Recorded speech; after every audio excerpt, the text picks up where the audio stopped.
Good evening. Welcome in Daily UPSC usually audio program. Politics is part of any intellectual exchange. The Economic Times. Cha- Challenging the electoral bond scheme. The Hindu. Now the full editorial. Politics is part of any intellectual exchange. The Economic Times. Day after a protest outside the IIT Bombay campus against guest speaker for supposedly glorifying terrorism while discussing the Palestinian freedom struggle against Israel. IIT Bombay recently asked its faculty members and students to get prior approval if they plan to invite external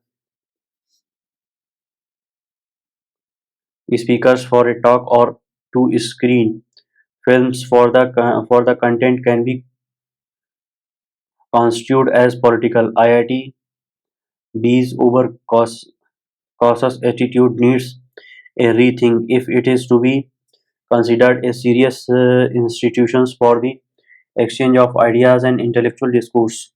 An institution of higher learning must be safe space where students must not be intellectually molly, mollycoddled or corralled.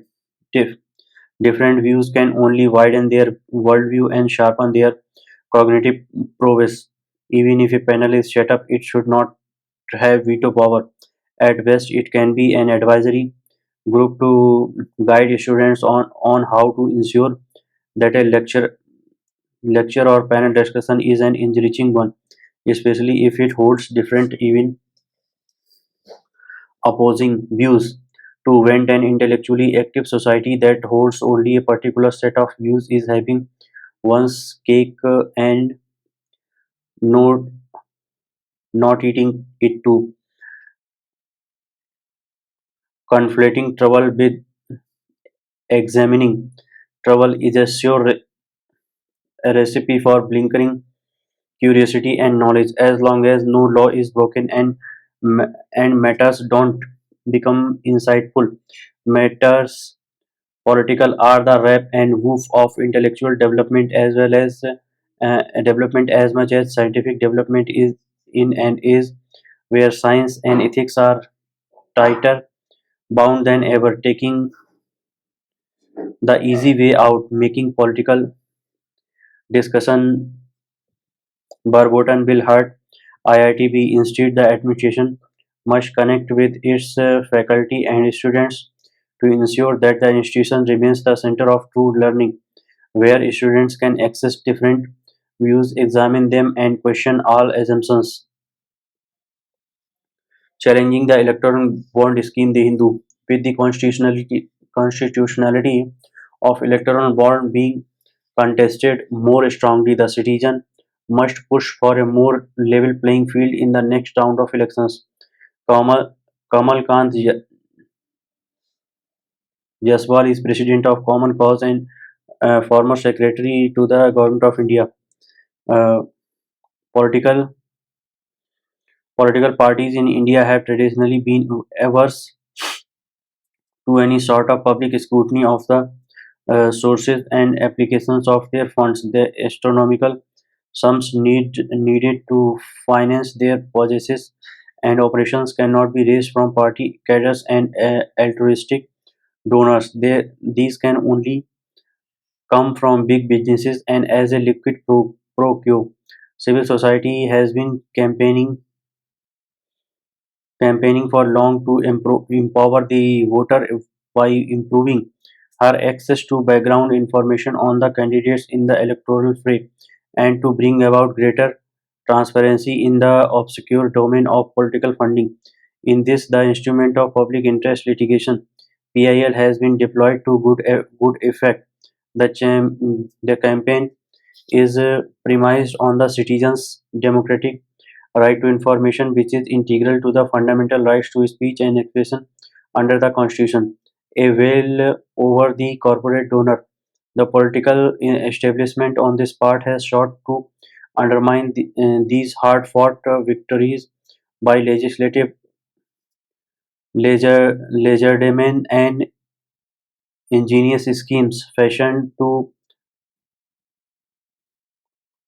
of obfuscate the identity of corporate donors. The United Progressive Alliance government has devised the Electoral Trust Scheme 2013 to create a smoke screen between political parties and their corporate donors. The National Democratic Alliance, the succeeding government, came up with a far more ambitious and indigenous electoral bond scheme (EBS). The guardrail designed to limit the influence of foreign money and big businesses in India's democratic polity were systematically demolished to prepare the ground for the introduction of the EBS in January 2018, which has touted as a sincere effort to clean up electoral democracy by incentivizing political donations through banking channels. To begin with, the Foreign Contributions Regulation Act (FCRA) was retrospectively amended through the Finance Act of 2016 to permit Indian subsidiaries of foreign companies to donate to political parties and save the Bharatiya Janata Party (BJP) and the Indian National Congress (INC) from imminent disqualification of for disqualification for having violated the ban on acceptance of foreign contributions. This was followed by an overhaul of the regulatory framework comprising the Representative of Pupils Act PRA, RPA, the Companies Act, the Income Tax Act, and the Reserve Bank of India (RBI) Act through the Finance Act of 2017. Despite strident protests from the RBI, the Election Commission of India (ACI), and opposition parties, the device of incorporating the amending bills in the finance bill effectively short circuit the consideration of the legislative proposals by the Rajya Sabha and ensured their smooth passage. Months before the EBS was promulgated, the Association for Democratic Reform (ADR) and Common Cause filed a PIL to challenge the constitutionality of the amendments made in the legal framework of corporate donations by the Finance Act of 2017. The petition contended that these amendments infringed the citizen's fundamental right to know under Article 19(1)(a) and were not shaped by any of the permissible restrictions under Article 19(2). The wires of the amendment to FCRA effected through the Finance Act of 2016 were also im- impugned. The the gravamen of the petition was that the impugned amendments jeopardize the country's autonomy, militarize against transparency, incentivize corrupt practices, corrupt practices by lifting the caps on corporate donations and allowing contributions by loss-making in shell companies. Consequently, the nexus between politics and big businesses was rendered more opaque. The instrument would enable special interest groups, corporate lobbyists, and foreign entities to secure a standfoot on the electoral process and influence the country's governance to public detriment by relieving the political parties of the duty to disclose the particular of their donors. The amendments eroded the ECI's constitutional role and deprived citizens of vital information concerning electoral funding. Further, the recourse to a money bill to amend the relevant laws subverted the legislative scheme envisaged in the Constitution. Bond, the favored mode. Over time, electoral bonds have become the favored mode of political donation. Bonds worth 13,791 crore have been sold in 2000 in 27 tranches until July 2023.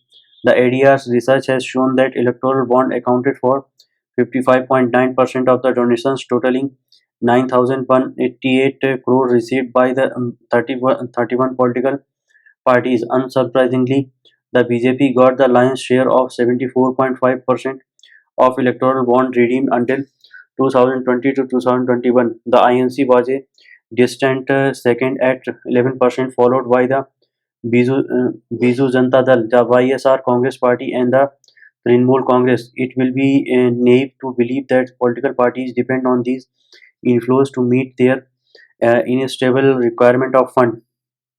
The expenditure on the last general election to the Lok Sabha has been estimated to between 50,000 to 60,000 crore. Most dealings of political parties continue to be in cash, but the receipt from the electoral bond enable them to meet their transactions with a formal economy, such as the cost of infrastructure, expansion, equipment, and publicity in the print, electronic, and digital media. This gives them an enormous advantage over their rival in influencing voter behavior and electoral outcomes. After an agonizing 6 year wait, the challenge to the constitutionality of electoral bond is now approaching de- denouement. Meanwhile, a general election to the Lok Sabha and 30 elections to state assemblies have been held. In most of these contests, the political formations in power have enjoyed the advantage of augmented inflow of corporate contributions thanks to the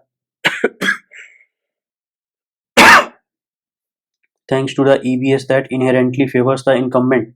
The Supreme Court of India did not take kindly to the petitioner's repeated pleas to stay the impugned scheme pending determination of the wi- uh, weighty issue raised in their petitions. Re- Rejecting the plea for interim stay, the top court in its order of June 23, 2021 posited that it was possible for a voter to pierce the scheme's veil of secrecy by telling the expenditure on electoral board disclosed in corporate filings with the corresponding receipts in the audited accounts of political parties. One wonders how, even if a determined voter had the capacity to scrutinize the returns of the suspect corporates and political parties, it would be pointless since the scheme does not require the donors and recipients to furnish